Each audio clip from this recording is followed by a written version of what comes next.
Chers participants, bonsoir à vous tous et bienvenue au deuxième cours de l'atelier d'aujourd'hui sous le nom Comment rédiger un bon article de recherche. Donc, le cours d'aujourd'hui se tournera autour de la rédaction et communication scientifique, comment éviter le plagiat et enfin, comment utiliser les outils d'intelligence artificielle et l'impact de la publication, dans l'impact de la publication scientifique. Tout cela avec professeur Agnès Moukmen, professeur d'informatique à l'École nationale des sciences appliquées de Kenitra. Accordons maintenant la parole à professeur Agnès. Professeur Agnès, la parole est à vous. Vous pouvez commencer votre deuxième cours. Merci beaucoup, Madame Malak. Ça fait plaisir encore une fois de revoir pour continuer l'intervention d'hier. Chers participants, j'espère que vous me recevez. Il y a pas de... C'est bon, l'audio est clair. Nous vous recevons avec merveille, professeur, et nous pouvons vous voir avec merveille. Vous pouvez continuer. Très bien, merci beaucoup. Alors aujourd'hui, on va essayer d'enchaîner sur l'intervention avec les ateliers d'hier pour en parler de la communication scientifique. Quand on parle de communication scientifique, ce qu'on entend parler de la communication scientifique, c'est l'exercice que fait le chercheur de toute façon pour pouvoir, en fin de compte, communiquer ses travaux, les transmettre d'une manière ou d'une autre. Donc hier, on était dans ce qu'on appelle la publication scientifique, c'est-à-dire que ici, on cherche à, à partager effectivement le contenu scientifique que nous avons fait, mais à travers un canal particulier. Ici, c'est plus global, ça veut dire qu'on ne va pas parler de processus de publication, mais on va parler de la communication en elle-même, étant donné que la publication, c'est juste le moyen qui va véhiculer le contenu. Maintenant, on va parler un peu de l'exercice on va dire, l'exercice de communiquer nos travaux. Donc, quand on parle de communication scientifique, donc le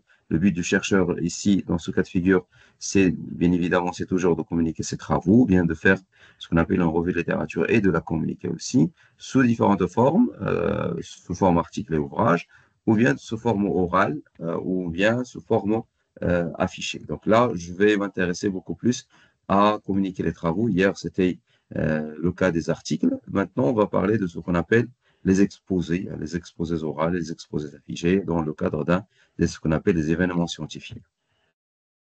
Donc, d'abord, pourquoi un chercheur va chercher à communiquer ses travaux? Principalement, pour rentrer en contact avec une communauté de spécialistes, étant donné que quand on va chercher à communiquer nos travaux, c'est qu'on est en train de communiquer un contenu qui s'inscrit dans une thématique particulière. Et certainement, on ne va pas être les seuls à travailler autour de cette thématique. Et donc, c'est l'occasion de rencontrer les gens et les gens, c'est-à-dire rencontrer nos pairs, nos chers doctorants, rencontrer des chercheurs seniors, juniors, rencontrer des spécialistes, des experts, rencontrer des auteurs d'ouvrages très connus, très célèbres. Donc, c'est aussi le moyen de se faire connaître et de se faire reconnaître. Donc, une fois on accepte votre communication, bien évidemment, ici, je parle dans le cadre d'un événement scientifique. Une fois on accepte votre communication pour qu'il s'inscrit dans le programme des activités, le programme des différentes communications, des ateliers et des sessions de communication, ce qu'on appelle les sessions de communication, qui soient orales ou affichées. Et ici, on a quelque part reconnu que votre travail, il fait quand même, il intéresse un public particulier qui va être de toute façon votre audience devant laquelle vous allez exposer votre travail. Certainement, ça peut être l'occasion de recevoir quelques questions, que ce soit d'une manière officielle quand vous allez exposer votre travail en face de votre audience. Donc, il ne faut pas oublier que la communication scientifique, il y a bien évidemment vous, en tant qu'auteur de cette communication scientifique, il y a aussi votre public cible qui, à l'occasion de cette rencontre scientifique, vous allez pouvoir l'affronter scientifiquement parlant, bien évidemment. C'est aussi l'occasion pour que vous puissiez avoir des attestations. Maintenant, ce que je peux communiquer, ce que je ne peux pas communiquer. D'abord, ce que je ne peux pas communiquer, c'est tout ce qui n'est pas mes résultats à moi. Quand je cherche, bien évidemment, à communiquer des travaux scientifiques. Donc, c'est interdit sur moi, c'est interdit pour moi de communiquer les résultats des autres, tout en disant que c'est mes résultats. Donc, ça, c'est interdit. Ça, c'est logique, c'est éthique, etc. Même quand on est en train de rédiger un papier ou un article, bien évidemment, quand les résultats sont les résultats des autres, il faut les citer. Idem, hein. Donc, quand on est en train de faire une communication devant un public, bien sûr, on peut exposer les résultats des autres, mais il ne faut pas oublier de les citer. Sinon, vous avez commis une erreur très, très grave. Aussi, ce que vous ne pouvez pas euh, communiquer, c'est les résultats des autres, même si vous allez les citer, mais si vous n'avez pas, les résultats, je parle, mais si vous n'avez pas l'autorisation des autres de les communiquer en face du public, particulier, vous n'avez pas le droit de le faire, hein. Sauf si le travail est déjà communiqué, vous cherchez à faire une sorte de synthèse, vous cherchez à faire ce qu'on appelle une revue de littérature. Sinon, si vous êtes en phase de travail vous êtes en train de, vous avez sorti de la phase de formulation de la problématique et peut-être de la synthèse bibliographique, la revue littérature, et vous êtes peut-être en phase de vouloir communiquer vers vos résultats. Alors, bon, il est très, très recommandé, sauf dans des cas particuliers, de ne pas communiquer les résultats dans le cadre, vos résultats dans le cadre des événements scientifiques, sauf si ces résultats sont déjà publiés. Donc, ce serait l'occasion de les publicité en tout cas, de les faire connaître auprès de vos collègues pour que ce soit peut-être cité ou au moins lu ou au moins discuté, etc. À l'occasion de cette rencontre, de cet événement. Euh, aussi, sauf aussi dans le cas où les organisateurs de cet événement, ils ont, après acceptation de votre travail, ils ont suggéré que vos travaux vont être publiés, hein, la version écrite, hein, non pas la communication orale ou affichée, mais la version écrite, ce qu'on appelle le papier de conférence, s'il va être publié. Donc, dans ce cas de figure, publié dans le cadre de ce qu'on appelle un procéding avec un ISBN. Qu'est-ce que c'est qu'un procéding? Juste pour clarifier la terminologie pour mes chers collègues, peut-être qui démarrent un peu démarrent leur thèse. Donc, un procéding, c'est ce qu'on appelle un compte rendu d'un événement, d'une rencontre. Et ce compte rendu d'événement de rencontre, s'il a ce qu'on appelle un numéro unique de bouquin, l'ISBN, c'est l'équivalent de ce que nous avons vu hier, l'ISSN qui identifie un journal. Donc, c'est bien, il n'y a pas de mal dans ce cas de figure à communiquer vos résultats. Encore une fois, c'est pas un exercice très recommandé de communiquer vos résultats quand vous démarrez un peu les résultats. Au moins, c'est pas très, très recommandé de communiquer l'ensemble de vos résultats, surtout quand ils ne sont pas encore publiés dans le cadre des articles. Pourquoi? Parce que c'est une communication scientifique. S'il est publié sous forme de proceeding, sous forme de papier de conférence, c'est quand même une publication aussi. L'abstract, si vous participez juste avec un abstract, là, il n'y a pas de souci, mais vous serez devant un public pour présenter vos travaux. Donc là encore, ne pas trop publier, communiquer vos résultats serait une stratégie, on va dire, une stratégie euh, d'être un peu en attente. Vous allez attendre que ce soit communiqué, que ce soit publié plutôt, et après, vous pouvez les communiquer à travers les événements. Alors, ce que je pourrais vous recommander, hein, ça reste toujours votre décision, hein, le contenu que vous allez le communiquer, mais c'est juste, on va dire, des recommandations.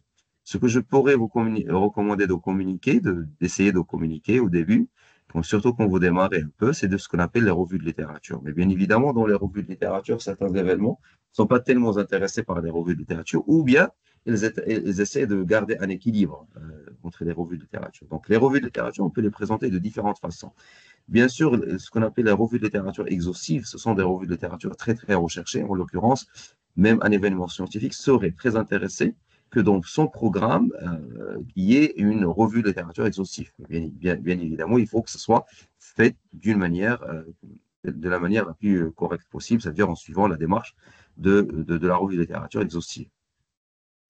Quand vous allez communiquer mais autour de la problématique, quand vous allez communiquer autour de certaines observations que vous avez faites, d'une manière qualitative.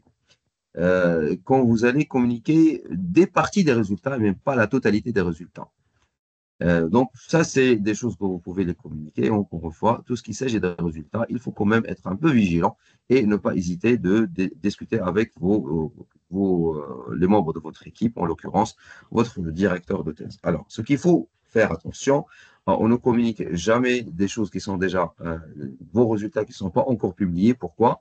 Simplement pour ne pas essayer peut-être de présenter des choses qui sont erronées, qui n'ont pas encore vu le jour. Donc, ça veut dire que ça n'a pas été revu par les pairs. Bon, si la conférence, il va regarder en détail votre travail, donc dans ce cas de figure, vous recevrez certainement des remarques et des modifications à faire par ce qu'on appelle le comité scientifique. Encore une fois, qu'est-ce que c'est qu'un événement scientifique? Un événement scientifique, c'est une rencontre organisée par des organisateurs qui sont aussi des scientifiques. Et l'organisateur, ça peut être juste un groupe de chercheurs, ça peut être une association, ça peut être un établissement, un laboratoire de recherche, ça peut être une équipe de recherche, ça peut être une université, etc., etc. Mais en tout cas, ça devrait être un groupe, un comité scientifique, comme on l'a vu hier par rapport au jour. Aussi, il faut aussi pourquoi il faut éviter peut-être de ne pas communiquer des résultats avant que ce soit publié, c'est aussi pour éviter le cas du vol, un vol d'idées, vol de résultats. Il y a quand même, ça arrive des fois, surtout quand on démarre et qu'on cherche à présenter des travaux, étant donné qu'on cherche à les faire présenter parce qu'on est à la recherche de certaines attestations. Et en l'occurrence, par exemple, au Maroc, il y a une exigence carrément dans le décret que chaque doctorant devrait normalement au moins participer à deux communications, à deux conférences. Hein, donc, deux conférences. Voilà, donc c'est ce que je pourrais vous recommander par rapport à qu'est-ce que vous pouvez présenter lors d'un événement scientifique. Après, comment peut-on préparer une communication? Donc, la communication, son but principal, c'est de véhiculer un message. Et la nature de la communication scientifique, c'est-à-dire que le message, c'est un message scientifique, donc quelque part, c'est une revue de littérature. C'est ce que je recommande vivement de le faire, surtout quand on démarre. Nos thèses, c'est de participer dans des conférences dès le début, si vous souhaitez. Il y a certains qui ne veulent pas, qui ne recommandent pas, mais en tout cas, moi, je recommanderais toujours ça pour mes propres doctorants, de le faire et de faire un exercice de revue de littérature et aller dans une conférence avec cette revue de littérature. S'il est accepté, ça serait l'occasion que je rentre en contact avec les spécialistes, ne serait-ce qu'avec les doctorants de ma discipline, de ma spécialité, et c'est l'occasion d'échanger. Et donc, quand on est en train de préparer nos communications, il faut que on la prépare selon un plan clair. Ça veut dire si ma communication porterait avec vigilance, porterait autour des résultats, donc je pourrais suivre tout simplement ce qu'on appelle l'IMRED, le plan IMRED, l'introduction, méthodologie, résultat, discussion. Si il s'agit d'une revue de littérature, là, vous êtes libre de faire, à partir de l'introduction, de faire comme vous voulez.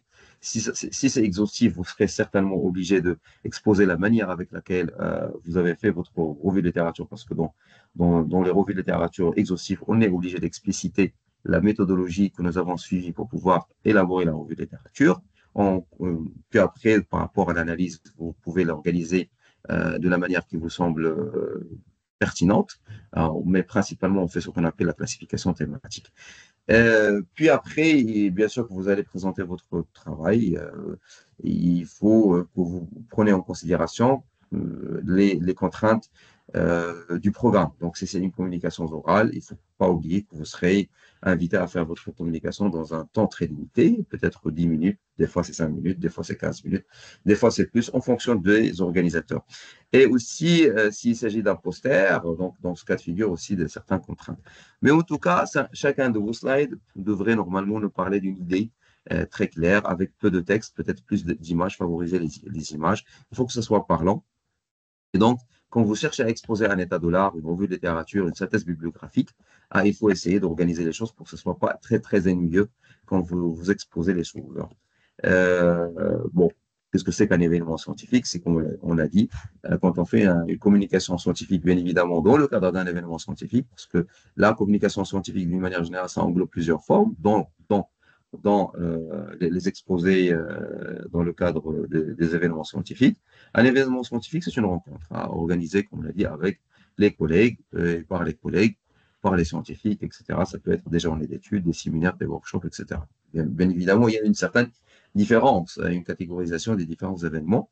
Donc, le symposium et le colloque, ça devrait normalement nous parler de choses, de thématiques très, très générales. En particulier, le symposium, c'est très, très large. C'est peut-être avec un nombre important de participants et une thématique très, très large. Par exemple, si vous me dites une rencontre autour de développement durable, c'est une thématique qui est un peu partout et qui va intéresser un public très, très important. Et donc, le symposium serait quelque chose de très, et qui va avec cette thématique. Si vous me dites, par exemple, ressourçons-nous, c'est très, très large aussi. Un colloque, c'est plus spécifique, en tout cas, par rapport au symposium, sachant que ça reste quand même un peu aux ouverts. La conférence, c'est un peu spécifique, hein, c'est un milieu. Le workshop, c'est quelque chose de pratique, des ateliers. Hein, donc, en général, quand on organise des workshops, c'est soit pour exposer beaucoup plus des procédés, des procédures et de la méthodologie, beaucoup plus de la méthode, beaucoup plus que ce qui est, on va dire, une revue de littérature ou des interventions autour de ça. Des séminaires, ça pourrait être l'occasion de faire ce qu'on appelle des séminaires, parce que ça pourrait porter sur des choses de méthodologie ou autres, mais en tout cas avec un public très, très réduit et spécialisé. Des séminaires d'études, des séminaires à l'occasion d'une clôture d'un projet particulier, etc., etc.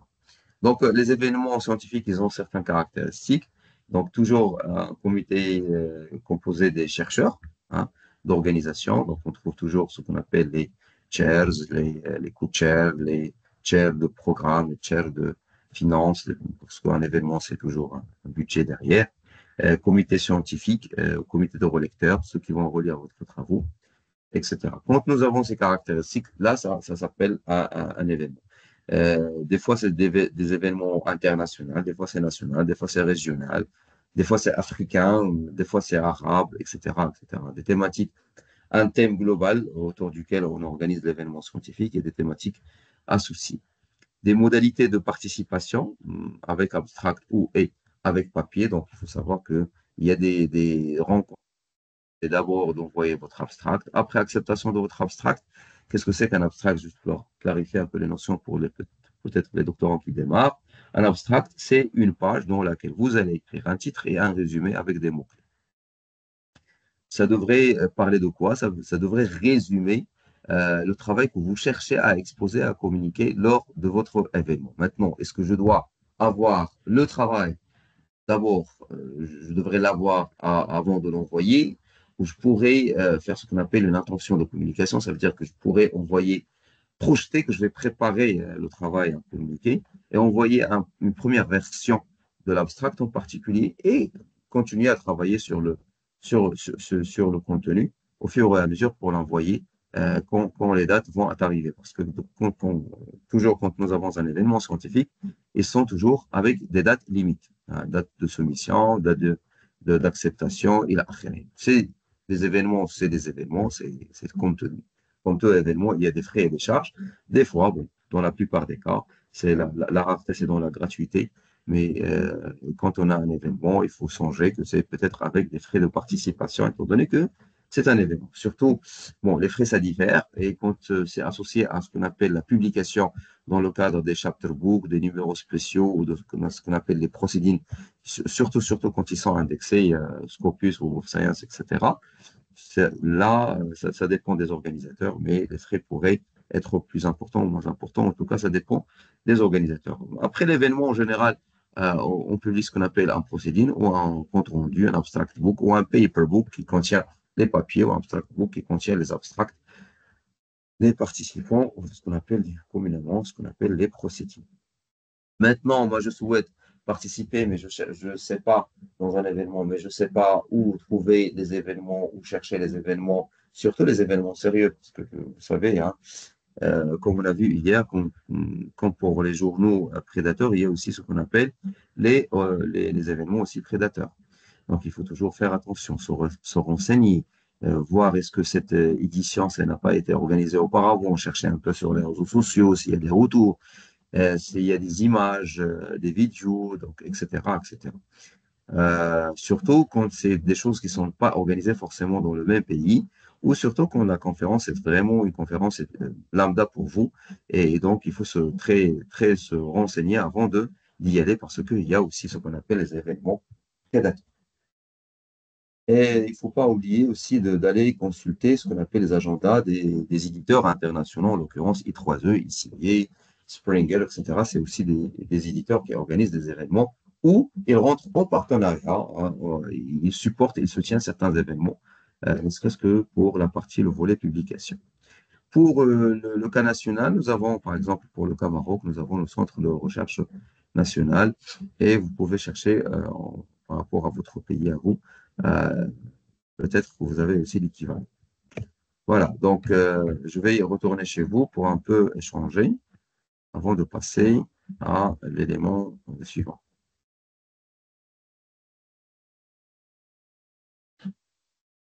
Alors, je reviens pour vous pour un peu échanger. Est-ce que vous avez certaines questions? D'accord, bonjour. L'abstract, qu'est-ce qu'il doit contenir? Est-ce qu'il y a un template pour l'abstract? Merci. Alors, je vais commencer de la deuxième question. Est-ce qu'il y a un template pour l'abstract? En général, tout ce qui s'agit de la mise en forme, vous trouverez dans l'événement une partie qui vous parlera de ce qu'on appelle les consignes aux auteurs, les instructions aux auteurs. Ils vous donneront peut-être un template à utiliser, un fichier doc ou latex ou le format qui les intéresse pour que vous puissiez voir. D'accord?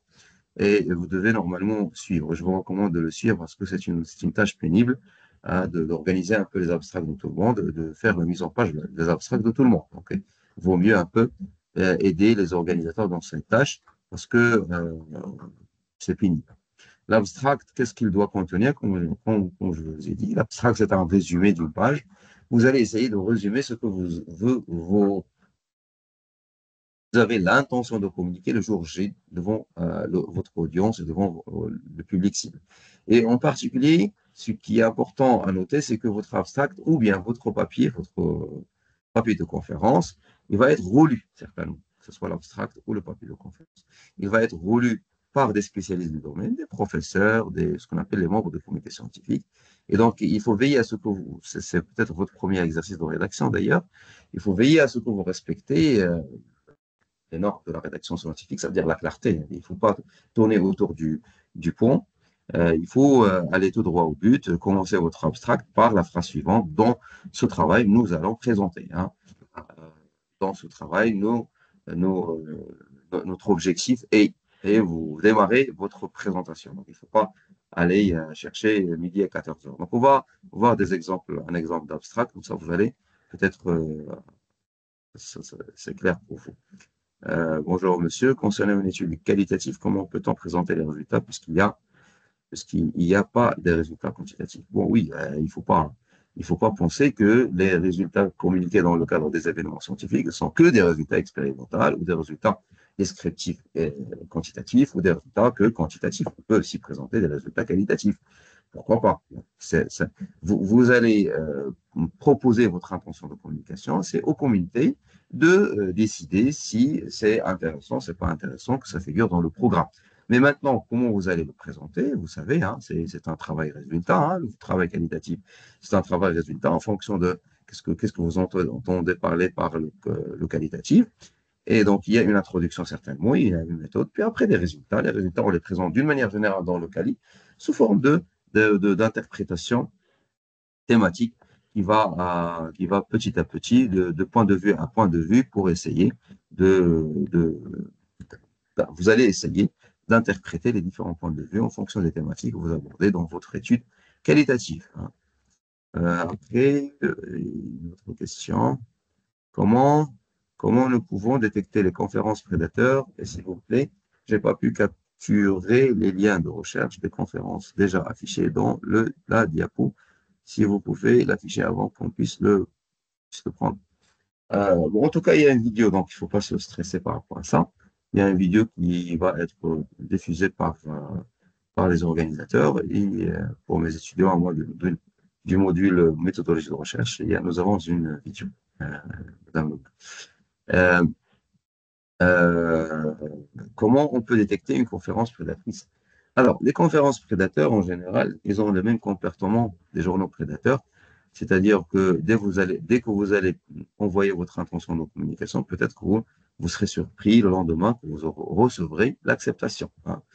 Donc, ils n'ont même pas pris le temps pour qu'ils regardent le contenu. Donc, déjà, ça, c'est louche par rapport à moi, c'est louche.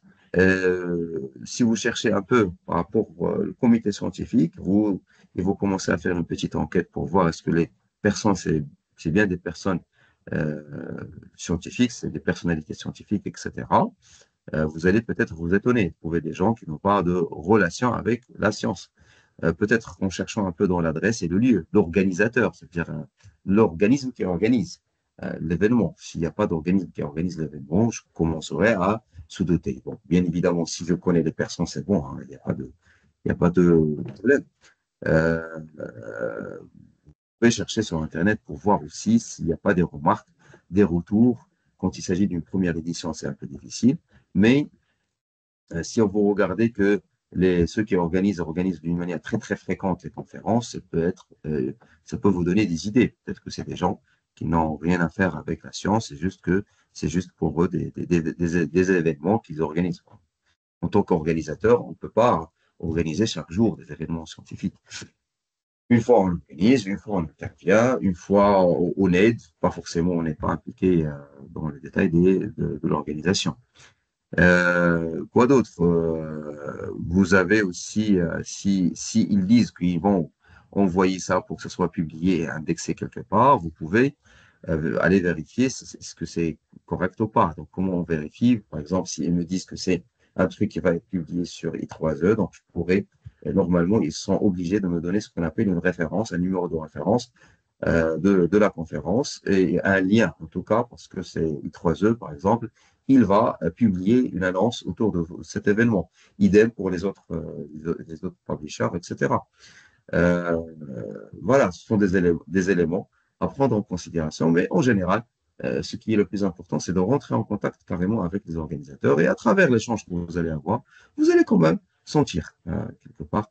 Dès que vous sentez quelque chose qui ne vous semble pas bon, vous évitez. Maintenant, est-ce qu'il y a un outil, etc. Je vais vous montrer un outil, mais c'est juste un outil qui donne un avis sur la base de certains critères et c'est juste une recommandation, hein. Il va vous recommander si vous voulez par rapport aux conférences prédatrices. Faut-il donc d'abord publier un article avant de participer à les communications? Non, je dirais, il faut choisir quoi communiquer, hein, d'accord? Attendre jusqu'à ce que vous publiez un article, peut-être que ça va très très tarder, peut-être que ça va même arriver au bout de votre thèse, c'est-à-dire vers la fin de la dernière année de votre thèse. Et donc là, c'est pas évident. Bien évidemment, je suis en train de parler à des doctorants, hein. Par contre, les chercheurs qui ont déjà soutenu leur thèse, ils sont juste des chercheurs qui cherchent à communiquer. Donc, c'est pas ça cette remarque, ça va pas les concerner. Ils savent très bien quoi communiquer, quand il faut communiquer, etc. Par contre, ce qu'il faut faire, c'est de choisir quoi communiquer. Donc, les doctorants, en général, quand ils démarrent leur première année, ils disent que nous, on n'a rien à communiquer étant donné que nous sommes en première année. C'est juste une idée là-dessus. La problématique que vous avez, c'est peut-être un contenu intéressant à communiquer, surtout quand il s'agit des problématiques d'actualité. Et donc, formuler une intention de communication pour pouvoir parler de la fameuse problématique et essayer de l'exposer dans une audience et un public, ne serait-ce que vous, chers collègues, vous, chers doctorants, vos amis, aussi devant un jury. Par contre, pourquoi? Parce que dans les sessions de communication, on a en général ce qu'on appelle les modérateurs, un ou plusieurs, qui vont essayer d'organiser l'ordre de passage, le respect du temps, organiser la discussion, etc. Et donc, ce serait aussi l'occasion d'exposer les travaux devant ces modérateurs qui sont en général plus expérimentés, ou en tout cas par rapport à vous, bon, en général. Voilà, donc ce qui est important, c'est de quoi choisir, quoi communiquer. Quand on démarre, mieux communiquer autour de votre problématique, peut-être autour de certains petits constats, des constats que vous avez observés, soit dans la littérature, soit dans la réalité, des, quoi d'autre, des revues de littérature qui soient narratives, compréhensives, intéressantes, seraient exhaustives, Donc ça, c'est des sujets sur lesquels vous pouvez travailler dès votre première année. Après, quand vous allez commencer à obtenir certains résultats, vous pouvez choisir de communiquer qu'une partie des résultats, pas la totalité des résultats. Bon, je vais donner un exemple. Je suis en train de travailler sur certaines variables. Je ne suis pas obligé d'exposer la corrélation entre variables. Je pourrais juste exposer une statistique descriptive des variables, tout en donnant une interprétation intéressante quand même. Et donc, je pourrais scinder les choses. Je pourrais juste, j'ai une dizaine de variables, une vingtaine de variables, je pourrais choisir d'exposer trois ou quatre variables ou cinq variables qui sont quand même intéressantes parce que quand même, c'est une communication, donc vous n'allez pas quand même prendre tout le temps pour important pour exposer une ou deux variables.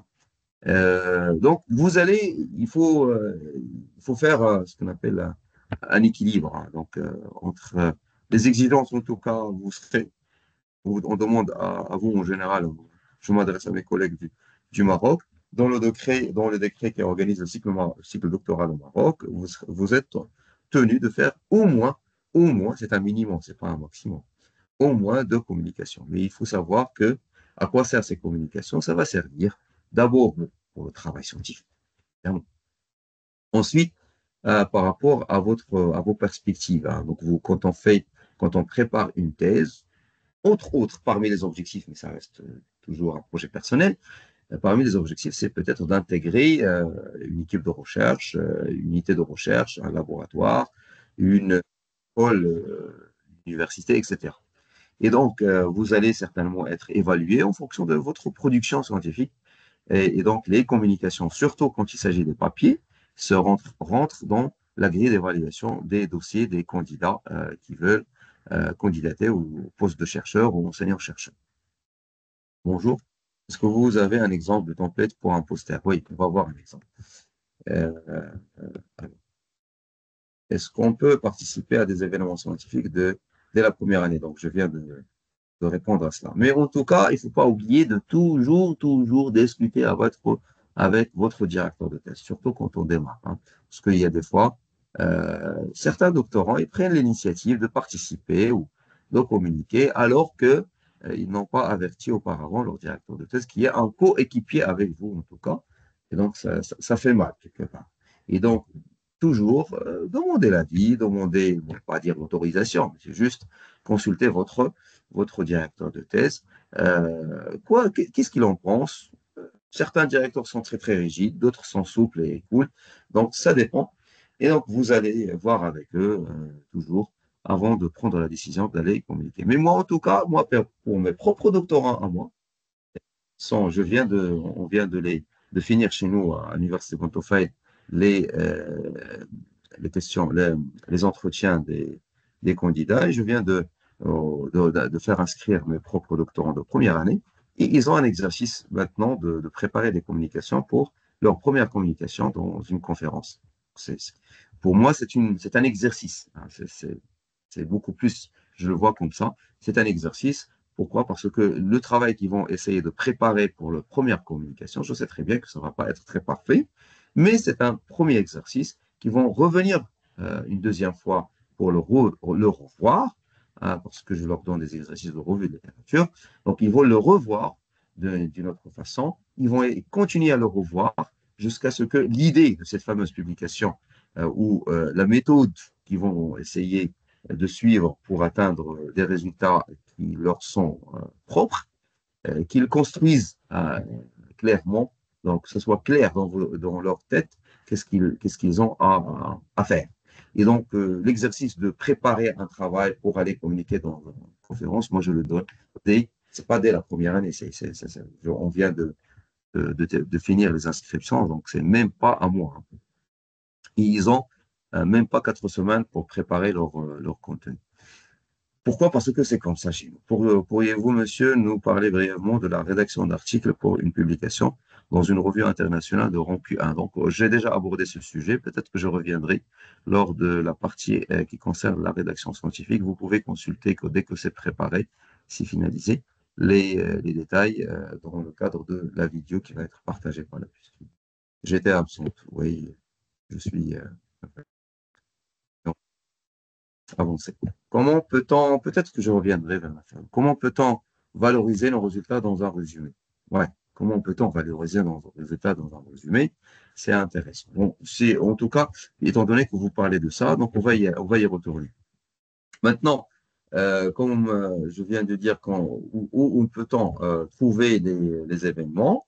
Donc, il y a, là, c'est pas une liste exhaustive, il y a les réseaux sociaux aussi. Dans les réseaux sociaux, les organisateurs en général, ils vont essayer de faire le nécessaire pour qu'ils atteignent leur public cible via les mails listes, via les réseaux sociaux. Comme j'ai dit, peut-être en inscrivant leurs événements dans des catalogues ou des agendas nationaux, en l'occurrence en Sénat.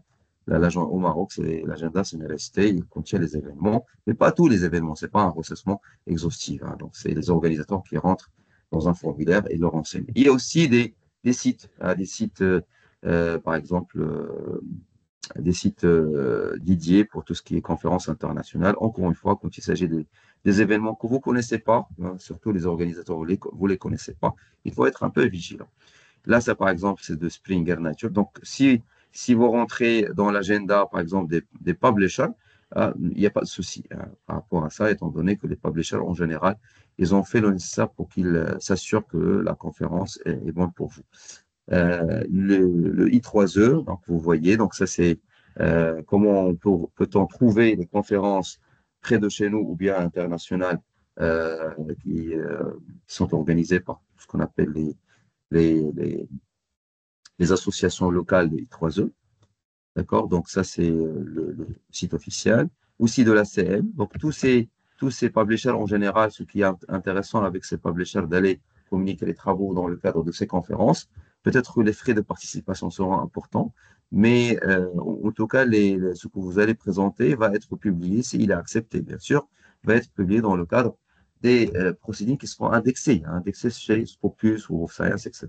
Donc, c'est intéressant. C'est ça, en fin de compte, l'agenda des événements. C'est un répertoire, hein, c'est pas un recensement exhaustif. La liste des événements organisés, la liste des événements de CNRST, euh, publiée par CNRST. Donc maintenant, qu'est-ce qu'il faut faire avant, pendant et après l'événement, c'est-à-dire avant, pendant et après votre communication.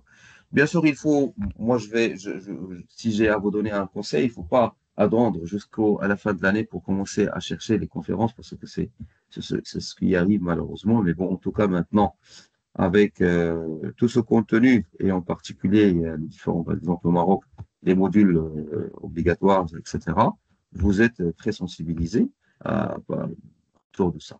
Donc, il ne faut pas attendre jusqu'à la fin de l'année. Il faut toujours, quand on démarre l'année, que je puisse proposer ne serait-ce qu'une ou deux propositions à mon directeur de thèse de futures publications.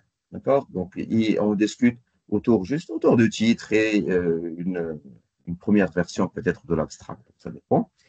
Et comme ça, vous allez vous mettre d'accord déjà avec votre directeur de thèse sur quoi vous allez travailler, peut-être en termes de communication. Des fois, il y a certains directeurs de thèse qui vous diront donc pas, pas besoin d'aller communiquer dès la première année, mais ceci dit, vous pouvez participer en tant qu'auditeur. Donc, c'est juste, vous allez assister, pas forcément communiquer. Donc, c'est aussi intéressant, hein, ne serait-ce que c'est une mise en situation. C'est un exercice intéressant d'aller voir pour regarder comment on fait, qu'est-ce que c'est, etc., etc. Ensuite, si vous avez préparé deux, trois sujets sur lesquels vous souhaitez communiquer, vous pouvez aller chercher des événements qui rentrent dans la thématique de votre communication. Ensuite, préparer la soumission d'une proposition. Bon, en tout cas, ça dépend des événements. Il y a les événements qui vont exiger d'abord que vous envoyez l'abstract, ceux qui vont exiger que vous envoyez le papier dès le début ou bien après l'envoi de l'abstract, que vous envoyez le papier. Il y a même des événements qui se contentent des abstracts uniquement. Donc là, s'il n'y a pas de, on ne va pas dire qu'un événement avec papier, c'est plus intéressant qu'un événement avec abstract. On dirait plutôt, quand nous avons un événement avec papier, il faut vérifier que ces papiers vont être publiés quand même, hein. C'est ça le plus important. Après acceptation, parce qu'il y a toujours un délai et un temps qu'il faut donner pour les organisateurs et comités scientifiques de l'événement pour qu'ils puissent avoir une idée, hein. Et après, vous allez préparer le contenu de votre exposé, hein. On ne parle pas du contenu de votre papier. ce qu'on fait, c'est qu'on va prendre notre papier que nous avons déjà préparé sous format Word ou LaTeX en fonction des templates, et vous allez commencer à l'organiser sous forme d'une communication en utilisant les différents outils qui préparent les communications. Et donc, vous allez communiquer en fonction soit de votre choix, en fonction de la recommandation des organisateurs, soit vous allez communiquer oralement ou via un poster, une affiche. Et maintenant, ça c'est avant d'y aller. Pendant la communication, vous allez faire votre exercice de communication. Et après la fin de votre communication, vous allez collecter les avis, peut-être les contacts, les questions, récupérer un peu, peut-être faire une petite enquête. Certains doctorants ils font ça à l'occasion de leurs événements, mais bon, il faut quand même se mettre, avertir les organisateurs euh, et récupérer votre attestation. Maintenant, qu'est-ce qu'on met peut-être dans un résumé? Regardez, donc c'est un titre. C'est comme tous les abstracts que certainement vous avez lu certains articles. Donc, un abstract, c'est ce que vous avez lu dans la première page. Donc, c'est le titre clairement formulé qui porte sur l'objet de votre communication, qui ne soit pas très attirant, mais quand même, il devrait être attirant. Et puis après, les affiliations, les auteurs et les affiliations, il faut quand même consulter votre directeur de thèse pour voir qu'est-ce qu'on mettrait comme co-auteur avec nous, hein, d'accord? En fonction, en général, on va mettre ceux qui ont contribué avec nous, mais en tout cas, vous consultez. Puis après, vous allez décrire dans votre résumé ce que vous comptez présenter. Par exemple, en deux, trois paragraphes, en commençant par dans ce travail, nous allons présenter. Dans cette communication, nous comptons présenter, nous présenterons. Notre objectif est donc rester anglophone dans la façon de faire, hein, non pas francophone. Bon, en tout cas, c'est mon avis. Mais je sais très bien que ça dépend des disciplines et des contextes. Mais en tout cas, il faut être heureux. Parce que un résumé, c'est juste quelques mots. Hein, on ne va pas dépasser une page, en tout cas. Puis après, si vous voulez étendre ce qu'on appelle, proposer ce qu'on appelle un résumé étendu, ou ce qu'on appelle un papier de conférence, là, vous allez, après l'abstract, préparer quoi? Bon, en fonction des organisateurs, c'est eux qui vont vous dire, dans le cadre d'un nombre maximal de de pages plutôt, vous allez présenter le contenu de votre travail. Qu'est-ce que c'est qu'un papier? C'est un genre de mini-article.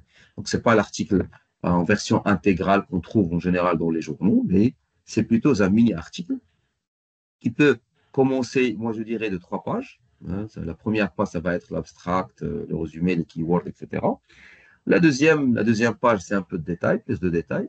Et la troisième page pour conclure votre papier, les références. D'accord? Mais c'est un strict minimum, et ça devrait être au-delà de ça. Mais ça dépend toujours de qui, des organisateurs qui vont laisser pour nous un template peut-être à suivre. Donc, qu'est-ce qu'on pourrait mettre? Bon, c'est comme un article. Là. Dans l'introduction, on met en général notre contexte, notre problématique, la motivation, un aperçu de revue de littérature quand il s'agit de mes chers collègues des sciences exactes, sciences expérimentales, pour mes chers collègues de sciences sociales, sciences humaines, donc pour eux, la revue de littérature, c'est des pages et des pages. Et un aperçu, bon, si vous présentez un papier orienté résultat, donc vous allez exposer quand même votre méthode, hein, les étapes, peut-être vous allez vous la présenter sous forme d'un organigramme, c'est mieux, et présenter un peu la façon avec laquelle vous avez fait votre travail de recherche ou de résultats que vous allez présenter. Puis après, vous allez présenter vos résultats tout en les interprétant et une discussion quand même avec les travaux antérieurs. Avant de finir avec une conclusion. Bon, maintenant, différence entre oral et poster, c'est ça. Hein. Oral, c'est un exercice de communication orale. Vous êtes face à face pendant le moment qu'on vous a réservé, vous êtes en face à face avec une audience pendant une durée qui serait limitée, 10 minutes, des fois moins, jusqu'à 15 minutes, des fois plus. C'est en fonction des programmes. Et par contre, le poster, ça, c'est une communication qui est affichée, c'est une communication qui est écrite et affichée. Et il demande quand même une préparation un peu minutieuse. C'est pas comme l'oral. Donc, l'oral, c'est comme tout exercice de communication orale. Je pense que vous avez passé par un exercice de communication orale quelque part, ne serait-ce que pour présenter votre projet de fin d'études.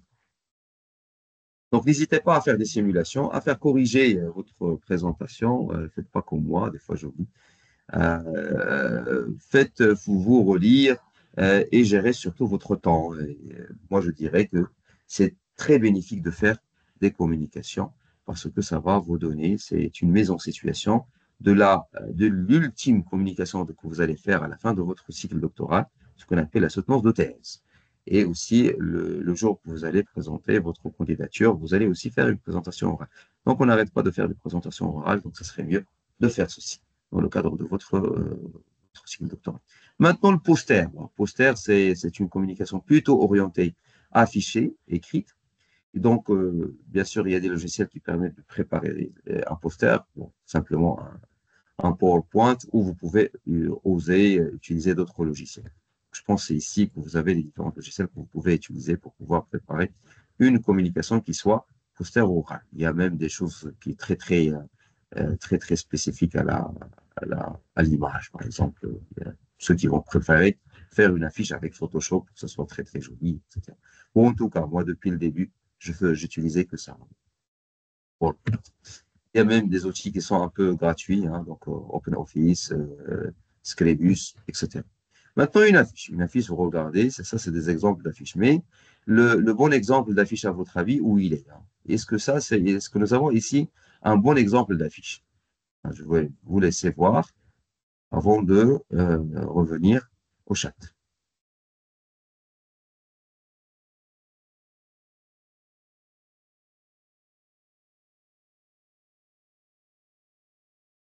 Oh, tout ce qui concerne les articles, etc., ça, on les a abordés hier. Vous allez trouver les. Alors,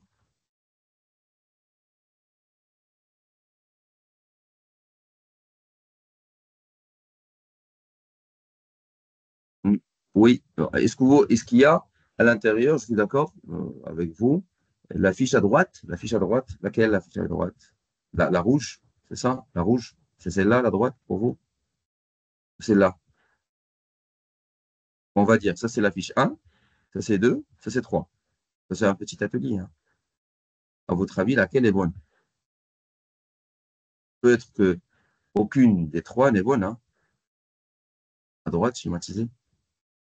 Ah, la 3, la 3, elle est bonne, la 3. La 1, pour vous, c'est bon? Ok. Les trois sont mauvais. Très bien. Moi, je suis d'accord. Déjà, je suis plutôt d'accord avec Mustapha, hein. Les trois sont mauvais. Je suis d'accord. Troisième, c'est plutôt peut-être avec certaines améliorations, devient une bonne un bon poster. Mais je suis d'accord avec vous, aucune des trois n'est bonne. D'accord? Pourquoi? Parce qu'on va commencer de la une, par exemple. La une, vous voyez, qu'est-ce qu'il y a? Ce n'est pas une affiche, c'est plutôt un papier, c'est un article que les auteurs, ils ont étalé sous forme, on va dire, d'une affiche sur, je pense, à trois ou de large, hein, d'une manière très paysage. Et donc, c'est impossible. Regardez, si vous êtes devant cette affiche, est-ce que vous allez pouvoir zoomer? Comment vous allez faire pour lire le texte? C'est vraiment très difficile et très délicat. Celle-là, c'est aussi illisible, hein. Il est bon si on change l'arrière-plan. D'accord? Si on change l'arrière-plan, ça devient un truc bon. Ici, c'est excellent pour moi, juste que l'auteur devrait juste changer les couleurs. C'est ça, en fin de compte, un bon exemple, un bon exemple d'affiche, mais à condition qu'on change quand même les couleurs. Pourquoi c'est un bon exemple d'affiche? Donc, c'est d'abord une affiche, c'est ça une affiche. Bon, une affiche qui présente les résultats. Maintenant, une affiche qui présente la revue de littérature, s'il est fait d'une manière exhaustive, ça veut dire que vous aurez quand même la section méthodologie et résultats. Sinon, il faut être très créatif, hein, parce que les affiches version revue de littérature, c'est pas évident, hein. Donc, il faut être un peu créatif, peut-être parce que normalement, dans une affiche, on va utiliser beaucoup plus d'images. Regardez, par exemple, là, on utilise un organigramme pour exposer la méthodologie.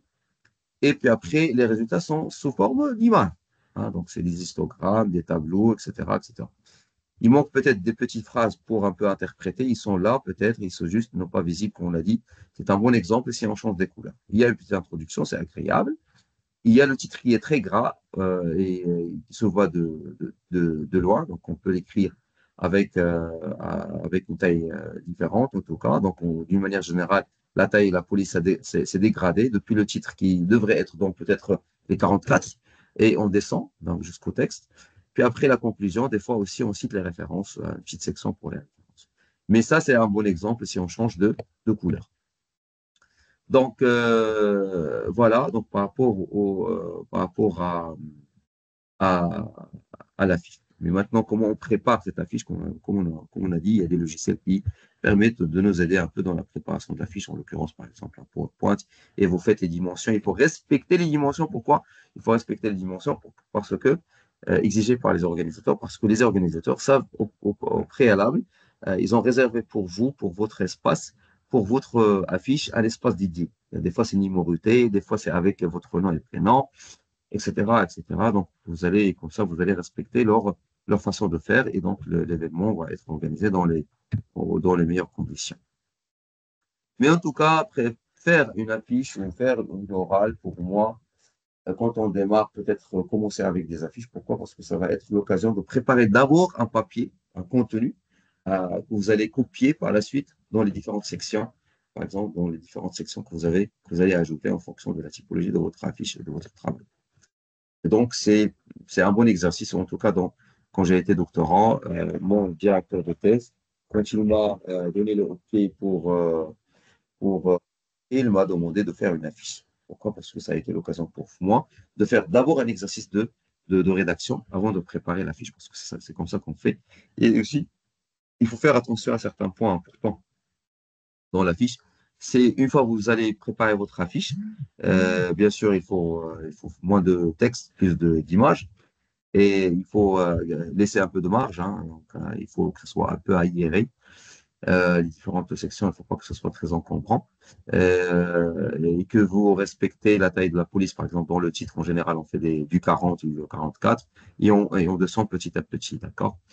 Et quoi d'autre? Il faut faire attention à un point très important, c'est les fautes de frappe, les fautes d'orthographe. Pourquoi? Parce que dans une affiche, ça va être exposé pendant toute la journée, pendant même toute la durée de l'événement, et c'est un peu mal vu.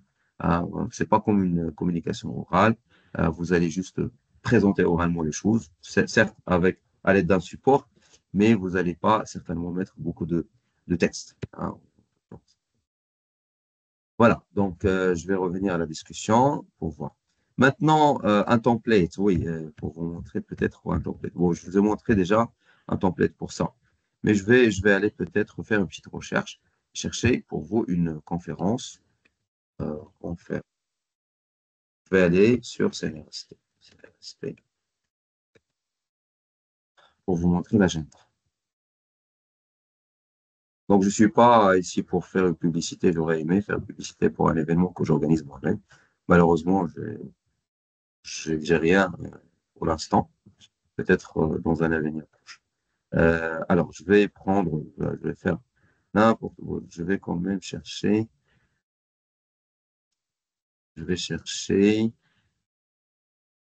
euh, chercher une conférence que je connais que c'est indexé. Hein. C'est juste pour vous montrer un peu qu'est-ce que c'est que cette une conférence indexée. Ça fait plaisir à mes collègues.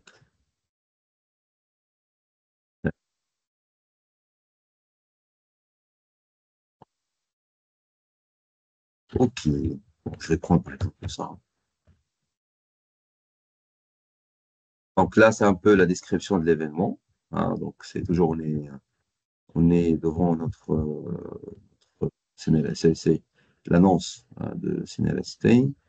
Je pense que c'est un événement passé. Non, c'est un événement futur, très proche en tout cas. Ils n'ont pas indiqué de site web.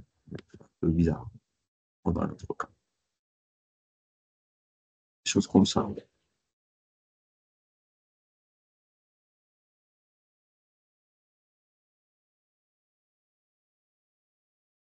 Hein, voilà. Voilà, donc ça, c'est le genre de site web pour la conférence. Vous trouverez, le plus important, ce qui nous intéresse, c'est ces deux comités. Hein. Il faut que ça existe. qui est l'organisateur qui organise cet événement. Ça, c'est très important de regarder ici, peut-être c'est une association, donc c'est l'Association internationale du management stratégique. Et puis après, qu'est-ce que je vais regarder? Je vais regarder, alors là où je vais trouver ça. Ah, donc, ils ont carrément un formulaire pour pouvoir soumettre votre travail. Et ce qui est important, c'est la présentation, c'est les topics, hein. Ce qui est important, ce que je cherche ici, ce sont les topics. Comité scientifique, comité d'organisation, contactez-nous, mais ce qui m'intéresse, ce sont les topics. Regardez, ça c'est le programme, hein, carrément, ils ont arrivé au programme. L'appel à la communication. Je vais essayer de voir, télécharger l'appel à la communication, comment faire. Ils n'ont pas le truc téléchargeable. Oh, excusez-moi. Ce sont des choses à éviter. Équipe de pilotage, de mission, innovation. Ouf, mauvais exemple. Alors, je vais prendre un autre. Je vais prendre un autre. Aller directement sur i3o.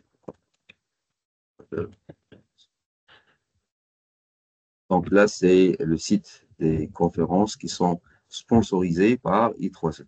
D'accord? Et donc, je vais aller chercher les conférences. Je vais prendre, chercher au Maroc.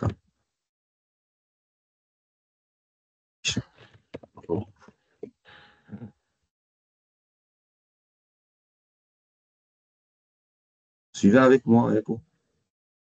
Voilà, donc ça, c'est une conférence future, qui vient de passer en octobre 2025.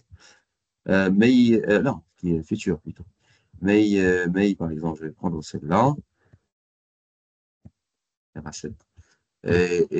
Voilà, donc quand nous avons une conférence qui se dit indexée par I3E, qui va être publiée par I3E, vous pouvez aller chercher au niveau de I3E pour vérifier que c'est réellement une conférence qui est indexée au niveau de I3E, qui va être publiée par la suite, sponsorisée par I3E. Donc, au niveau de I3E, donc on vient de vérifier là que cette conférence est très bien, eh bien, il va être indexé par I3E.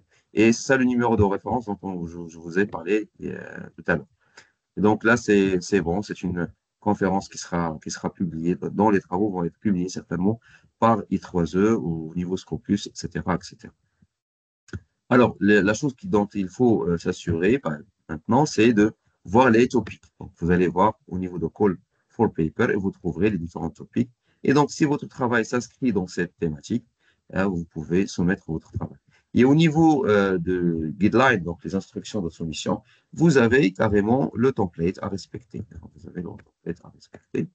Et donc, il vous donne le lien pour aller télécharger la version, soit Word, soit latex, du template à respecter. Et donc là, on va voir ensemble un template d'une conférence, en particulier les 3 heures. Donc là, voilà. Et donc, ça à regarder, c'est un papier. Donc, il s'agit de proposer un papier. Et donc là, vous avez ce qu'on appelle un mini-article à élaborer. Et donc, dans les guidelines des organisateurs, ils vont vous dire paper should be no less than 4 pages. Donc, tout papier inférieur à 4 pages sera certainement rejeté par les organisateurs ou bien vous allez recevoir une remarque pour vous faire la soumission. Voilà, donc ça c'est un exemple d'événement. Maintenant, on va parler un peu des conférences, plutôt des conférences prédateurs. Mais avant d'aller vers les conférences prédateurs,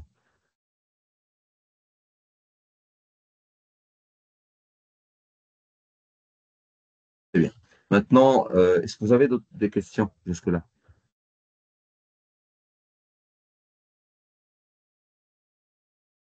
Donc, pour ceux qui ont des questions, veuillez s'il vous plaît soit lever la main, soit l'écrire sur le chat.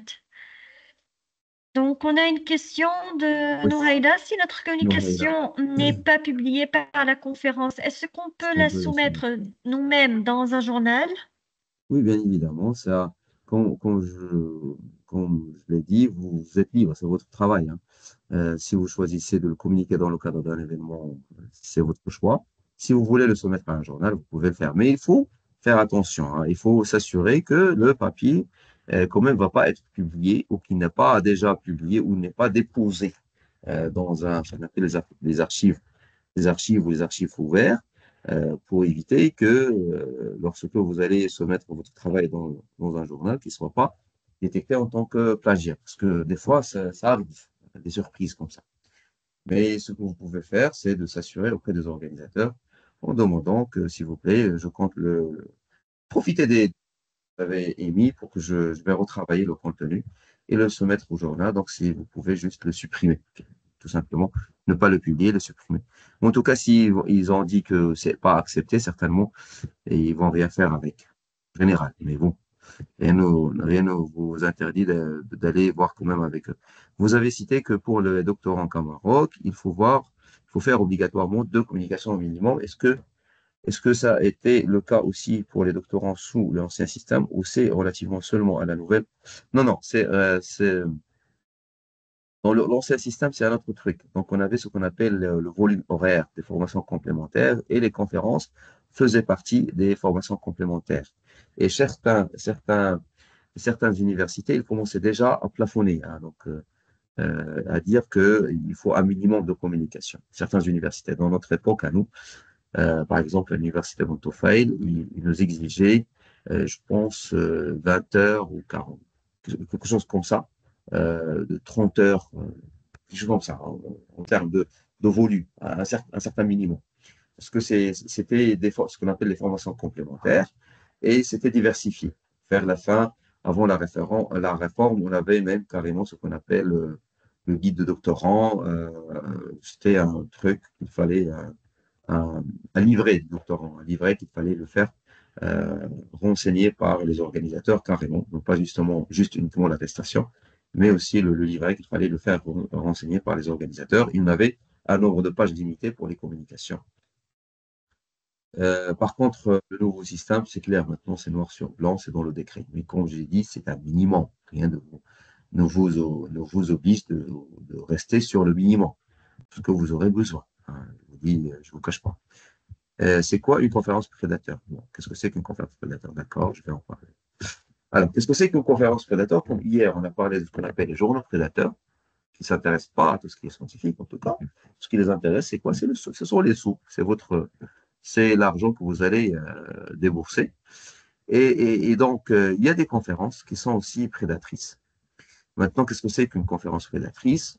Voilà, donc certaines qualités, certaines caractéristiques. Les conférences prédatrices sont organisées par un organisme ou un groupe d'individus dont un but est une approche purement commerciale.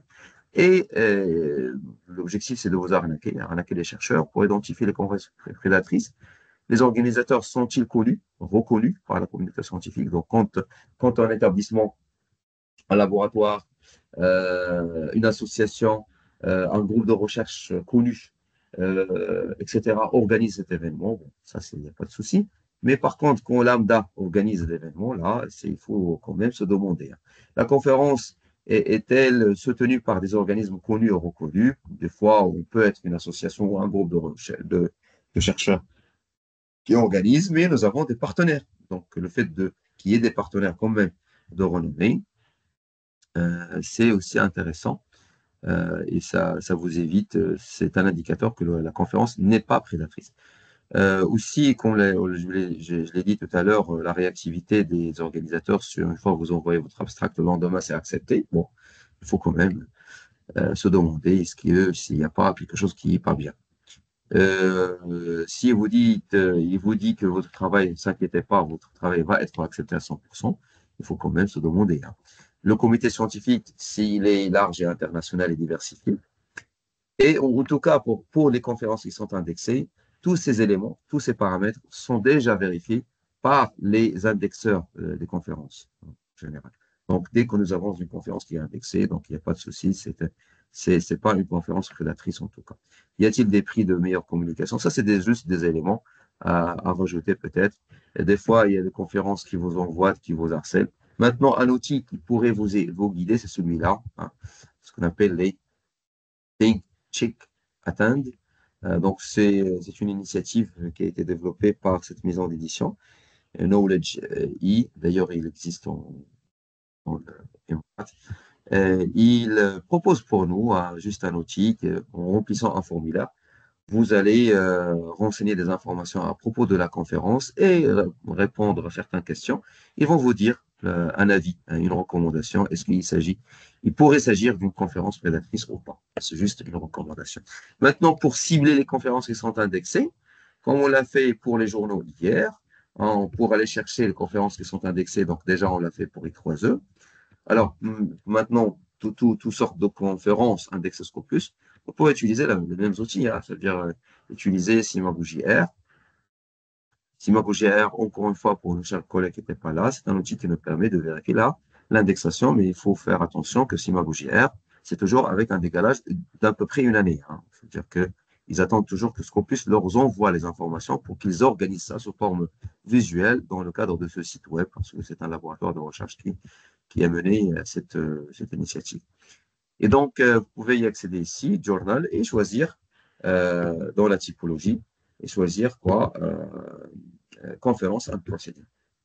Et là, vous avez toutes les conférences qui ont été déjà indexées au niveau Scopus, et du coup, leur procédé est indexé au niveau Scopus, et du coup, si par hasard la conférence revient pour plusieurs éditions, donc si vous trouvez leur procédé là, c'est que vous avez la certitude que la conférence est indexée. Maintenant aussi, vous pouvez faire un exercice très très simple.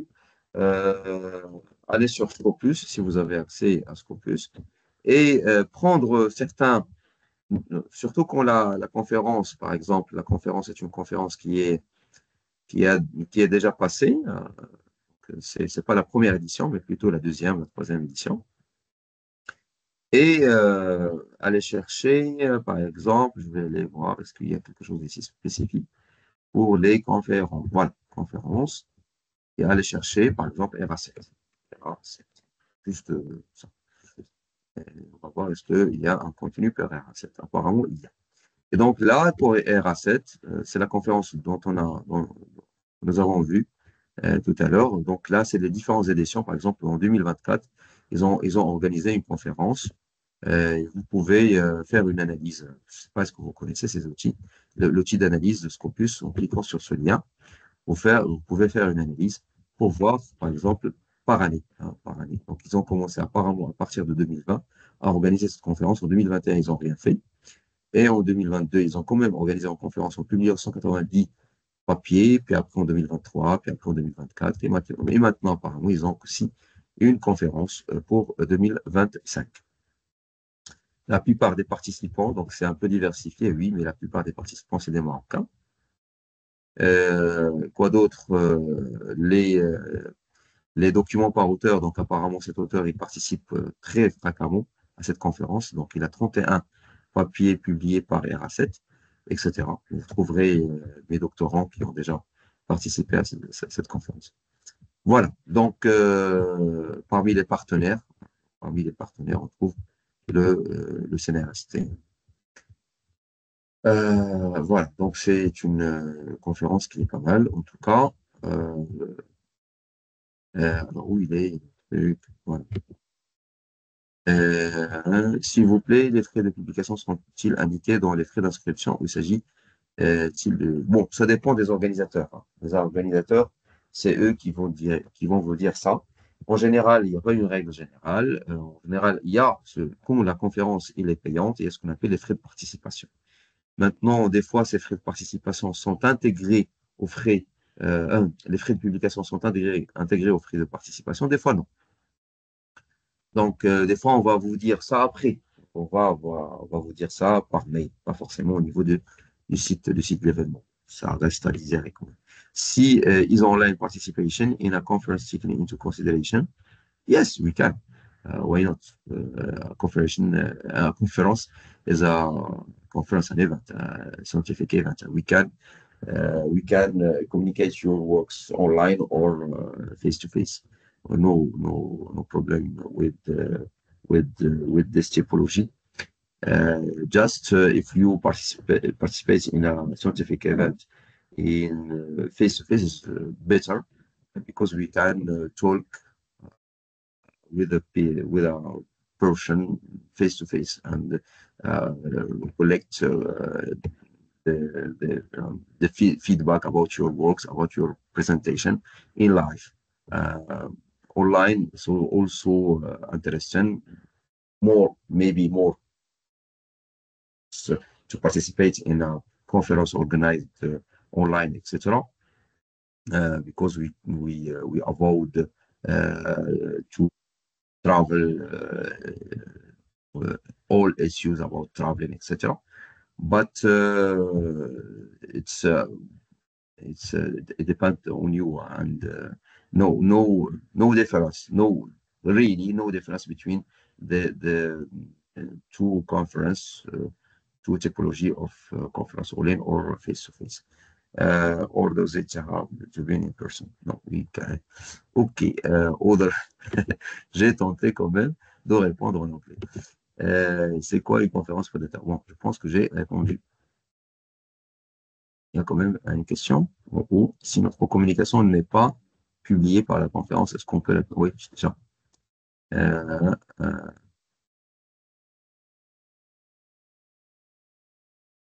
Vous avez cité que... Ouais, c'est déjà fait. Alors, est-ce que toutes les conférences donnent lieu à une attestation? Oui, obligatoire. Sinon, il faut la demander. Parce que c'est quand même exigé par vos directeurs de thèse et par CED et par le laboratoire, etc., et par lors de la soutenance, préparation de soutenance, vous allez présenter ce qui confirme votre participation. Des fois, il faut même ramener le badge, ramener le flyer, ramener, comment on appelle ça, le procédine, une copie du procédine, etc., etc. Il faut tout garder, tout archiver, en tout cas, de toutes les actions que vous avez faites, parce que c'est 5 ans peut-être, votre cycle doctoral. Et donc, tout garder quelque part et les archiver. Avez-vous, pour monsieur, une base de données des journaux Index Scopus pour les sciences de gestion gratuite? Alors, tous ces éléments de journaux, on a déjà traité, mais bon, si vous voulez y revenir, pas de souci. Alors, pour les sciences, il faut savoir un truc très important, mes chers collègues de sciences de gestion, sciences sociales, sciences humaines, que les 25% des journaux Index Scopus sont de votre discipline. Donc, pour aller voir les journaux par discipline, vous pouvez aller sur SIMARO-JR et faire, par exemple, management. Regardez, business and management. Donc, regardez combien il y a de journaux indexés, Scopus. Donc, ça, c'est juste les conférences. Mais si je prends, par exemple, les journaux, regardez, 1577. 1577 journaux. Avec des journaux qui sont très, très populaires. Cotés, classés, Q1. Vous pouvez même aller voir, par exemple, en Afrique. Juste pour, si votre travail, c'est un peu très régional, vous avez une liste, 8 journaux africains dans la thématique. Ils sont tous à open access. Donc, vous pouvez aller chercher comme ça, et vous pouvez même aller zoomer sur une sous-thématique de la thématique business, etc. Disons, par exemple, accounting, en laissant les choses, par exemple, pas forcément Africa, vous avez une autre liste, 169. Voilà, c'est comme ça qu'on fait pour la vérification. Mais en tout cas, il ne faut pas oublier que SIMARO-JR, c'est avec un décalage d'une année. Le mieux serait toujours d'aller vérifier directement au niveau Scopus en faisant une recherche. On a déjà fait ça hier. Voilà, donc si vous n'avez pas d'autres questions qui concernent les communications, je vais basculer à la rédaction scientifique. Est-ce que vous avez des questions?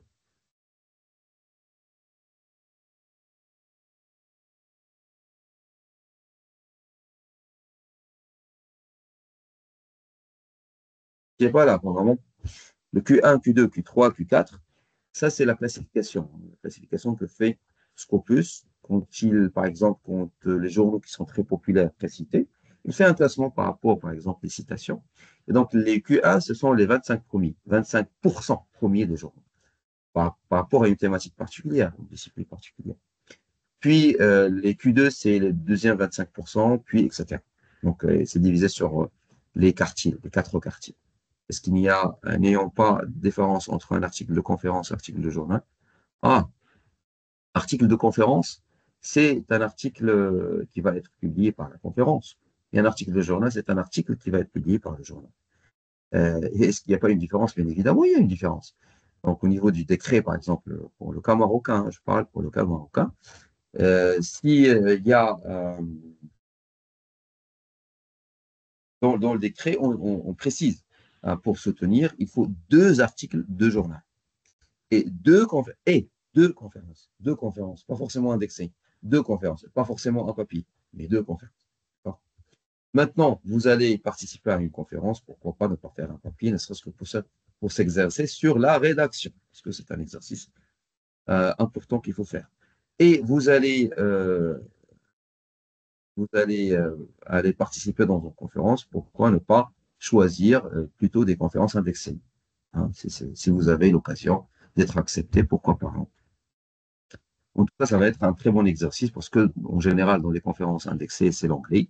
Donc, ça va être un bon exercice de rédaction en anglais scientifique.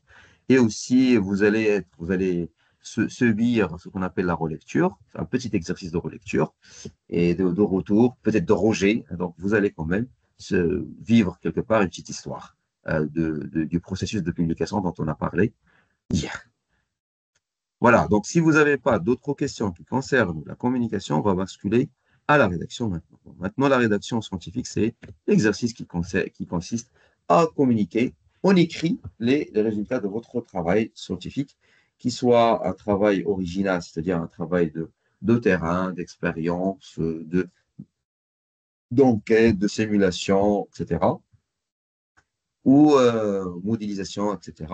Pas la modélisation qui est au sens modèle conceptuel, ou bien qu'il soit aussi modèle conceptuel, revue de littérature, etc. Bon, en tout cas, c'est un exercice de rédaction scientifique. Donc, en général, les auteurs, les chercheurs, les doctorants sont invités à rédiger leur thèse, à rédiger des articles scientifiques, peut-être des rapports, peut-être des mémoires, ne serait-ce que les rapports d'étape ou d'état d'avancement ou les rapports qu'on envoie, par exemple, au CNRST pour les doctorants qui sont soutenus avec des bourses, en particulier les bourses d'excellence.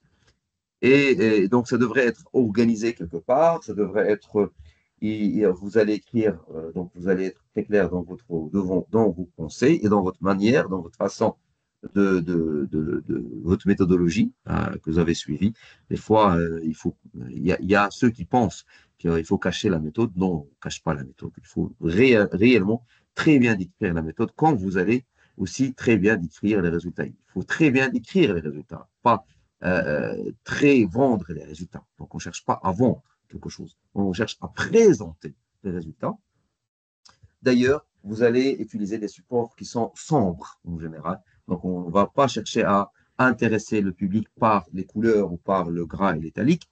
Non, mais par le contenu beaucoup plus que le contenant. En général, c'est pour ça qu'on va vous laisser en général des templates. En l'occurrence, par exemple, pour les rapports de thèse, vous allez certainement utiliser ou voir le CFD ou votre laboratoire de recherche pour voir la mise en forme qu'il faut respecter. Mais en tout cas, vous allez vivre quelque part la galère de la préparation de la thèse. Maintenant, je vais parler de la rédaction scientifique pour un peu autour de la thèse. Donc, en général, avant de commencer à rédiger votre thèse, il faut se mettre d'accord avec votre directeur de thèse, ce qu'on appelle le plan de thèse. Il y a ce même carrément qui prépare ce plan de thèse dès la première année. C'est un bon exercice. Pourquoi? Parce que votre plan de thèse ça va être un outil de discussion et qui va évoluer, hein, donc qui va évoluer au fur et à mesure, mais ça va être un outil de communication, de discussion avec votre directeur de thèse. Qu'est-ce qu'on va faire? Qu'est-ce qu'on va faire ici? Qu'est-ce qu'on va faire là? Et ça va peut-être être un moyen aussi pour que vous puissiez définir d'une manière très claire vos objectifs. Et il ne faut pas oublier que le premier objectif que vous allez atteindre une fois que vous allez finir votre thèse, c'est que vous allez devenir des auteurs. Et donc, le fait de chiffrer, de faire un plan de thèse dès même carrément la première ou la deuxième année, ça va être un exercice très intéressant parce que c'est là où vous allez quelque part chiffrer combien de chapitres vous allez écrire. Donc, pour la rédaction d'une thèse, il faut élaborer un plan. Et donc, pour les plans, il y a différentes façons de faire. Il y a ceux qui adoptent le plan par partie et ceux qui adoptent le plan par chapitre. Donc, si vous avez un sujet qui concerne ce qu'on appelle plusieurs concepts, et vous allez c'est à vous et en fonction de votre directeur de thèse aussi, vous allez présenter peut-être un chapitre d'état d'art ou de revue de littérature autour de chacun des thèmes ou des sous-thèmes de votre sujet de recherche. Et donc, dans ce cas de figure, c'est l'organisation par partie qui serait la meilleure pour vous. Pourquoi? Parce que euh, vous allez avoir plusieurs chapitres qui parlent de la même chose, c'est-à-dire de la revue de littérature. Maintenant aussi, il y a ce qu'on appelle l'organisation par chapitre, c'est-à-dire au lieu de faire toute une partie pour l'état de l'art, bon, je vais faire un chapitre qui va parler de l'état de l'art et je vais réserver des sections à l'intérieur de chaque chapitre, du même chapitre, pour en parler de chacun des élèves. Bon, en tout cas, c'est une organisation que vous allez discuter avec votre directeur de thèse. Maintenant, il y a aussi la rédaction, ce qu'on appelle les thèses par article. Au Maroc, c'est pas très conseillé de le faire, en tout cas. C'est pas très recommandé de le faire, en tout cas. Mais pour mes propres doctorants, moi, je leur dis de faire ça, hein, en tout cas. Mais de le faire, ce qu'on appelle un système hybride. C'est pas forcément une rédaction par article, mais c'est aussi pas forcément une re-rédaction. Hein, d'accord? C'est-à-dire que quelque part, vous allez avoir un plan de thèse et vous allez alimenter votre rapport de thèse à partir des articles que vous avez, des papiers que vous avez publiés, mais tout en les mettant à jour, tout en les actualisant, tout en essayant de les éteindre, de faire une extension. Pourquoi? Parce que si vous avez fait des papiers dans la première année de votre étude doctorale et vous allez rédiger votre rapport de thèse à la cinquième année, peut-être. Et donc, il y a des choses qui ont changé entre-temps, hein, ça évolue. Et donc, je garde ça. Bien sûr, faut toujours discuter avec votre directeur de thèse pour préparer votre plan de thèse. Idem pour l'article, il y a aussi un plan à respecter et ça dépend de la typologie de l'article. Bon, grosso modo, il y a ce qu'on appelle les articles plutôt théoriques et des articles plutôt résultats. Hein. Les articles plutôt théoriques, ça va porter peut-être sur une revue de littérature, ça va porter sur l'état de l'art. Et l'état de l'art par rapport à la revue de littérature, c'est pas forcément exhaustif et ça peut être sur les travaux qui sont très récents, ça veut dire les 5 dernières années, tendances, etc. Alors que la revue de littérature, quand il est exhaustif, donc l'axe de temps, ça pourrait être des zéros jusqu'à aujourd'hui. Et ça pourrait être une revue de littérature, des revues de littérature, ça peut être une revue de littérature des théories, hein, ce qu'on appelle les revues de littérature théoriques. Il y a des cadres conceptuels, ça peut être toutes sortes d'articles, mais pas forcément des articles résultats, là où vous allez exposer les résultats de votre propre méthode. Donc, la même chose, il faut s'asseoir et faire un plan. Bon, je vous propose ce plan pour les résultats, donc c'est connu, ce qu'on appelle IMRED. Pour la revue de littérature, il n'y a pas une règle à suivre, forcément, mais si la revue de littérature elle est faite d'une manière exhaustive, vous allez quand même suivre l'IMRED pour pouvoir présenter les résultats de votre revue de littérature exhaustive. IMRED, qu'est-ce que c'est? C'est introduction, matériels et méthodes, résultats, discussion. Qu'est-ce qu'on met en général dans chacune des sections? Vous voyez, donc par exemple, je vais prendre le cas des articles résultats quantitatifs ou qualitatifs. Par exemple, dans la partie méthode, vous allez faire une introduction pour en parler du contexte, du problème, de l'intérêt d'une revue de littérature. Et ça peut être carrément une partie, une section à part la revue de littérature. Ça dépend des disciplines. Des fois, c'est juste 2, 3 paragraphes, un paragraphe à insérer dans l'introduction. Des fois, c'est carrément une section. Ça dépend des disciplines, hein, c'est pas à généraliser. Maintenant, matériels et méthodes, ça parle d'elles-mêmes, ce sont les étapes, les moyens, les outils, les logiciels, les données, description des données, c'est pas les données en exhaustivité. La zone d'étude, la population, le protocole suivi, si vous faites un peu de l'expérience. Des résultats, hein, vous allez énumérer les résultats en les commentant, les interprétant, puis après la discussion, il y a ceux qui mélangent un peu dans la notion d'interpréter les résultats et de discuter les résultats. Interpréter les résultats, c'est l'exercice que nous avons tous fait quand on était au lycée et au collège, quand nos profs nous donnaient des figures, des courbes, des histogrammes, des camemberts, des chiffres, des résultats numériques, et nous demandaient de faire une analyse, hein, de ces résultats. Bon, il y a une augmentation, puis après il y a un ralenti, puis après il y a une diminution, puis après il y a une majorité, il y a une minorité, il y a un équilibre, il y a un déséquilibre. etc., etc. C'est une analyse, hein, donc c'est une interprétation. Par contre, la discussion ici, donc on retourne aux travaux des autres et peut-être aussi vos propres travaux et vous discutez s'ils sont déjà publiés. Et vous les discutez, vous comparez vos résultats avec les autres, vous comparez les résultats des autres entre eux et vos résultats surtout, surtout comparez vos résultats avec les autres. C'est pas pour dire que les autres sont pas beaux et moi je suis le bon, c'est juste pour discuter, hein, discuter, c'est juste discuter. Puis la conclusion, c'est pour conclure. Et voilà, donc ça c'est des exemples d'articles qu'on pourrait mettre dans les articles résultats quantitatifs, qualitatifs. Le quanti, on mettra tout ce qui est quanti, hein, les variables, les enquêtes, les techniques d'analyse quantitative. Le quali, c'est la liste des thèmes plutôt plus que les variables.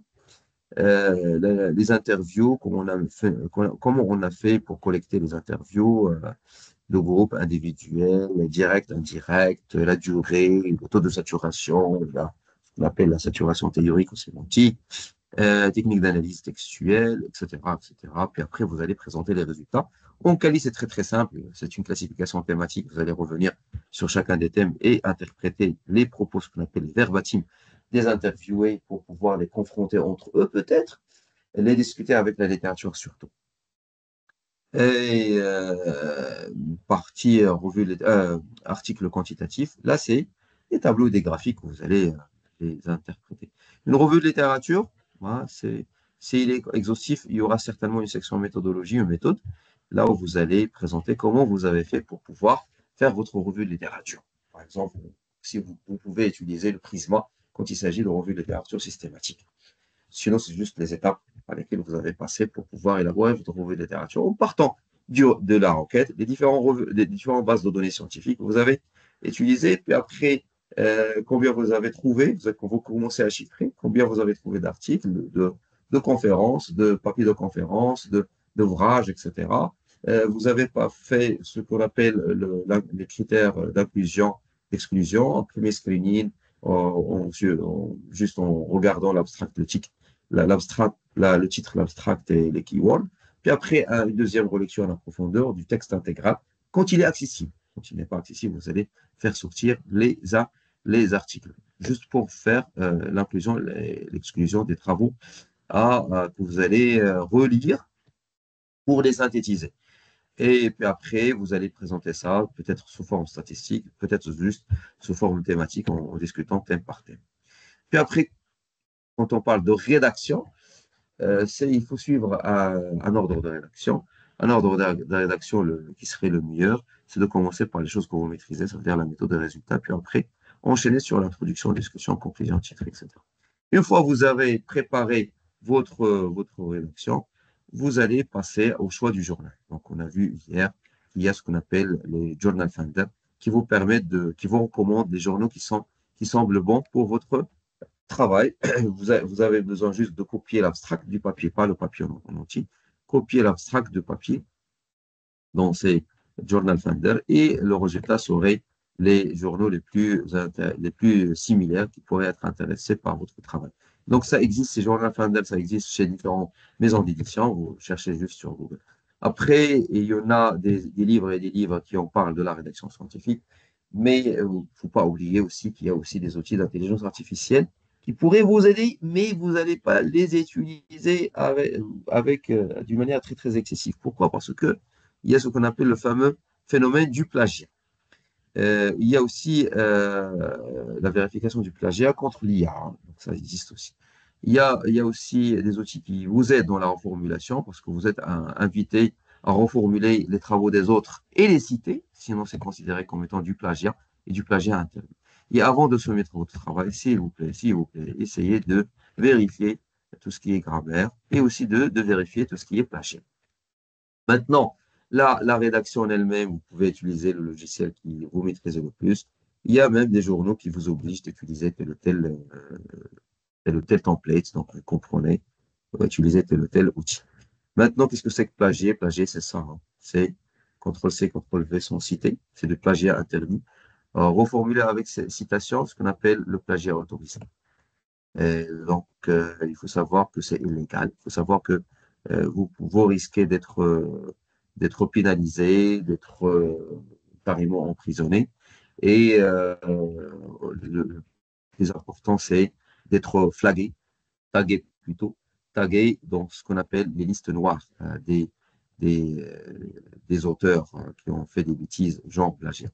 Donc, on va essayer de voir. Maintenant, le plagiat interdit, c'est ça, hein, le rouge. Le plagiat autorisé, c'est l'autre. Vous pouvez plagier quoi? Du texte principalement, tout en citant, hein, bien évidemment. Puis après, si vous allez reprendre un tableau, une figure, une équation, c'est-à-dire les résultats des autres, il faut quand même passer par la demande d'autorisation. Pourquoi? Parce que ce sont cette fois les résultats que vous voulez les prendre en tant que tableau et figure. C'est pas le textuel, c'est pas le faire parler au texte. Et donc là, vous allez, en plus de les faire citer, vous allez quand même demander l'autorisation des auteurs, en particulier quand c'est pas open access. Quand c'est open access, juste regardez les conditions en général. Les auteurs vont vous dire juste nous citer. Mais quand c'est pas open access, il faut quand même demander l'accord de l'éditeur. Comment on demande l'accord d'éditeur? À travers cet outil de copyright. Donc, ça marche en général, mais sinon, vous pouvez juste contacter l'auteur directement. Il va certainement vous répondre. Voilà, maintenant, comment on fait pour vérifier ce qu'on appelle le taux de similitude, le taux du texte plagié. Donc, il y a des outils qui permettent de faire ça. Et ça dépend de ce taux de similitude. Donc là, on ne parle pas du plagiat interdit. Le plagiat interdit, s'il est là, c'est votre travail sera rejeté systématiquement. Par contre, le plagiat autorisé, il y a ce qu'on appelle un seuil chez les journaux. Bon, par exemple, pour les certains journaux, pourrait commencer à partir du 15% jusqu'au 25%. Et en fonction de la typologie de l'article, c'est un article plutôt revue de littérature, donc là, ça dépend du journal en tout cas, ça pourrait être au-delà de ces. Quand il s'agit de rapport de thèse, là, c'est le niveau de COD qui va vous dire quel est le seuil. Hein, en général, et tout en évitant, en général, on va essayer d'éviter ce qu'on appelle l'autoplagiat. Ça veut dire quoi l'autoplagiat? Ça veut dire vous avez déjà publié le contenu et vous le citez quelque part tout en le reformulant dans vos nouvelles publications. Donc, en général, c'est autoplagié, c'est aussi toléré, mais pour le cas de l'article, c'est à utiliser avec modération, parce qu'il y a certains journaux qui ne voient pas ça d'une manière très bonne.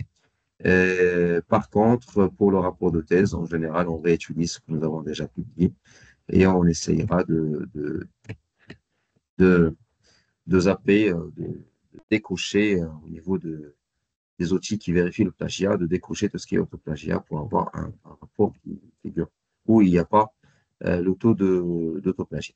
Il y a aussi des outils qui sont gratuits qui permettent de vérifier le plagiat, mais en tout cas, moi, je ne vais pas vous les recommander, hein, c'est juste pour information.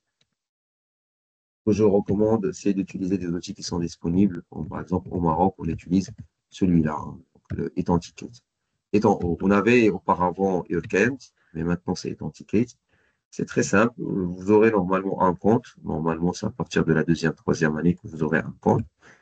Et vous pouvez le charger à partir d'un menu qui s'appelle Envoi.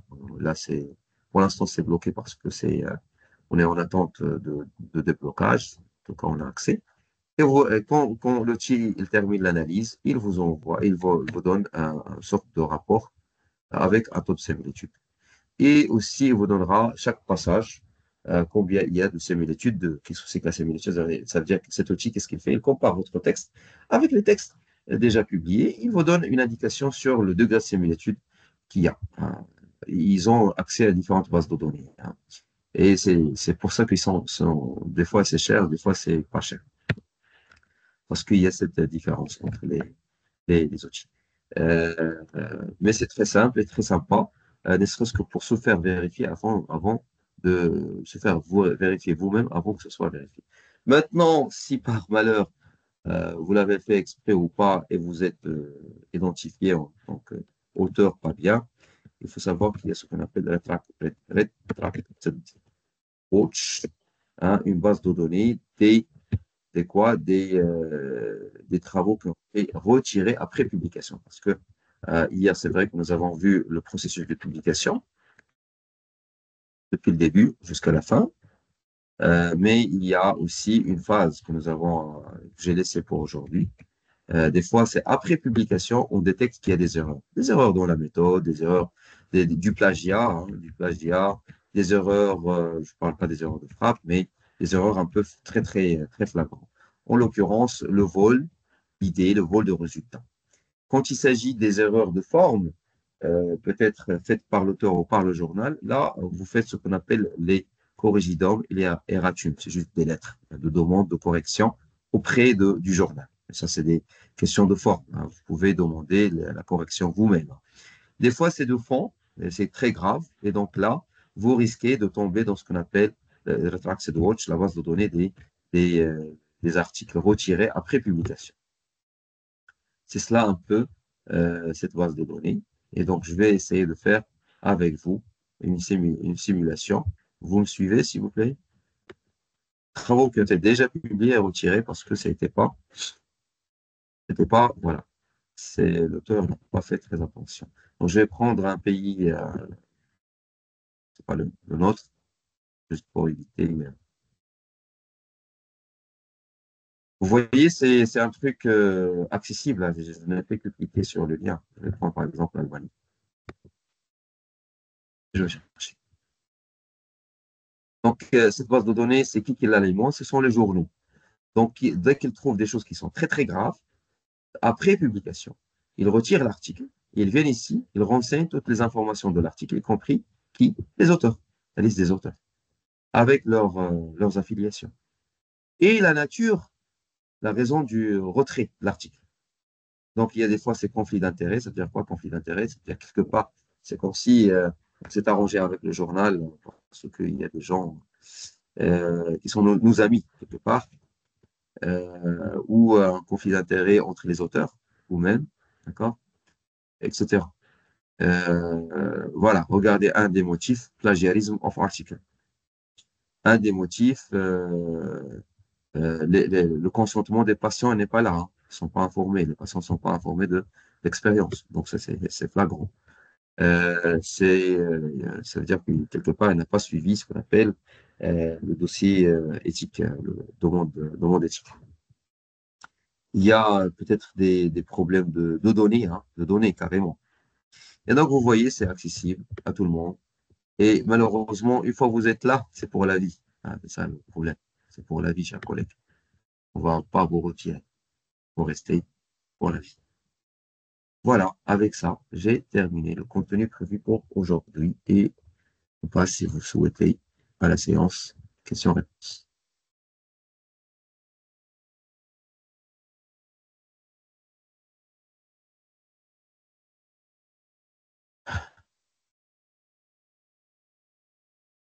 Des questions?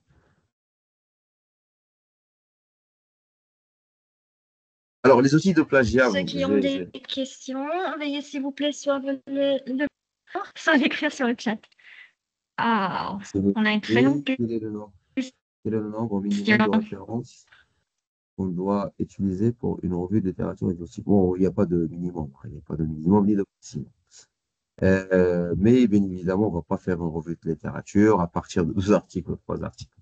Donc, il faut quand même qu'il y ait des dizaines d'articles, je dirais. Après, le maximum, il n'y a pas de maximum aussi. C'est tout ce que vous avez vu, tout ce que vous avez trouvé, étant donné que c'est une revue de littérature exhaustive. Et si, après le screening, on trouve un nombre réduit des articles qui traitent notre thématique, qu'est-ce qu'on devrait faire? Bon, ça, c'est possible de l'avoir. Peut-être que c'est pas le moment de faire une revue. Non, c'est pas le moment de faire une revue de littérature. C'est toujours le moment de faire une revue de littérature. Mais surtout, c'est pas le moment de faire une revue de littérature à faire publier. Parce que c'est pas encore très, très, très saturé, ou bien qu'on commence à le saturer, ou bien que il y a une augmentation importante des travaux des autres. Ou bien il y a aussi peut-être un risque en relation avec votre requête qu'il faut revoir peut-être, en introduisant peut-être des mots, en retirant des mots clés, en utilisant des opérateurs logiques, des entre parenthèses, etc., etc. Voilà, mais en tout cas, une revue de littérature qu'on cherche à faire publier, moi je parle qu'on cherche à faire publier, ça devrait nous parler des dizaines d'articles et au-delà. Est-ce qu'on peut participer dans une communication en résumant le rapport de thèse? Oui, mais bon, vous allez résumer le rapport de thèse. Vous allez juste présenter un aspect de votre thèse, peut-être les résultats que vous avez obtenus avec la méthodologie. Certains aspects. Pourquoi brûler toute la thèse? Brûler, c'est-à-dire pourquoi vous pouvez faire plusieurs communications de votre rapport de thèse sous forme de petites parties et commencer à communiquer autour de chacun des parties. Pourquoi la thèse d'article n'est pas recommandée, moi? Encore une fois, ce sont des préférences. Moi, avec mes doctorants, par exemple, si vous me posez la question à moi, avec mes doctorants, parce que ce sont des préférences, et vous pouvez pas obliger les gens d'aimer la manière une manière plus qu'une autre. Pourquoi? Parce que ce sont des traditions. Par exemple, j'ai été dans un jury qui a émis cette remarque. Bon, une thèse qui est rédigée à partir des articles, qui est rédigée sous forme d'articles, c'est quand même difficile à lire pour les relecteurs.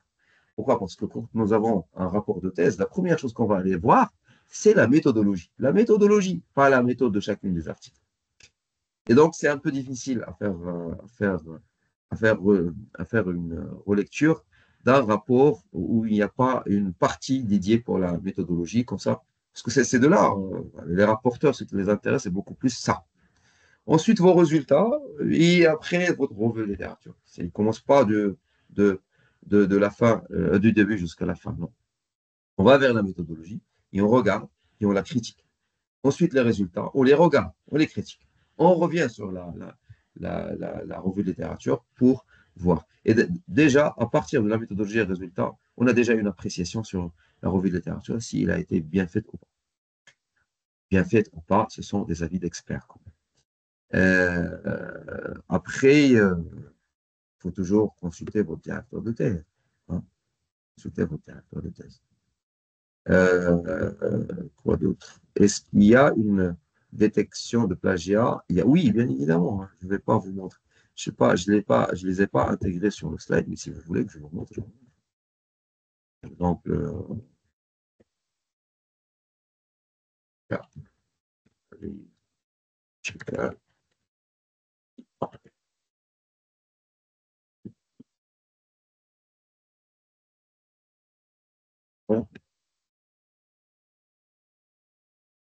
voilà.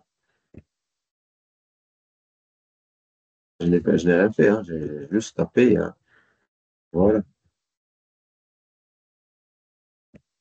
voilà. Même Authentiquet, il intègre ça. Notching, etc. Chatbot détecteur, etc. Bien sûr que ça existe.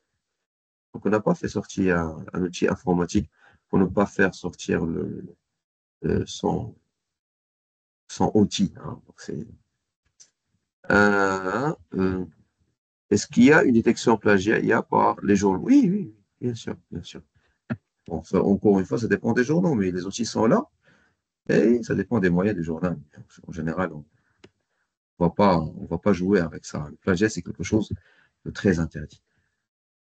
Au cas où la conférence publie juste l'abstract de l'article, est-il possible de soumettre l'intégralité de l'article à publication?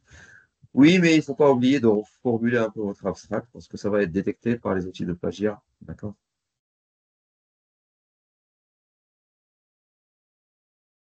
Monsieur, quel type de communication pour participer à un congrès, par exemple?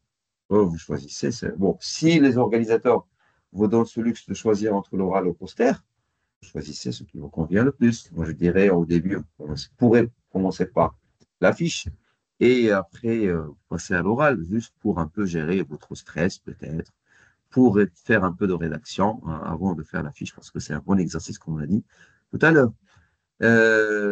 Par contre, il y a ceux qui sont très à l'aise dès le début et commenceront peut-être avec oral, hein, il n'y a pas de problème pour eux. Mais moi, je vous recommanderais toujours de faire des rédactions avant d'aller faire communication. C'est ça ce qui est le plus important pour moi. Si vous voulez mon avis personnel. Euh, le plaisir, espérant vous aider. Alors, quels sont les outils permettant la reformulation? On a vu un qui est le paraphrasing, comment il s'appelle là? Celui-là, Killbot. Hein. Killbot. Il permet aussi la reformulation. Il vous aidera dans la partie reformulation. Mais ce sont des outils. Il y a une version gratuite, il y a une version payante. n'hésitez pas à utiliser la version payante, c'est pas trop cher pour ces outils, c'est pas trop cher. Abonnement avec des limites. Je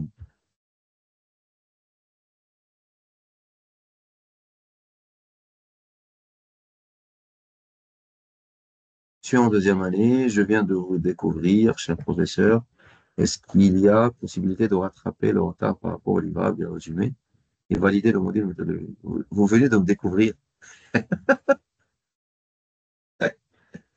Ah, ah bon? C'est qui? Badreddin Badi. C'est sympa. Ah oui. Ouais, oui, dans la vie, on donne toujours une deuxième chance.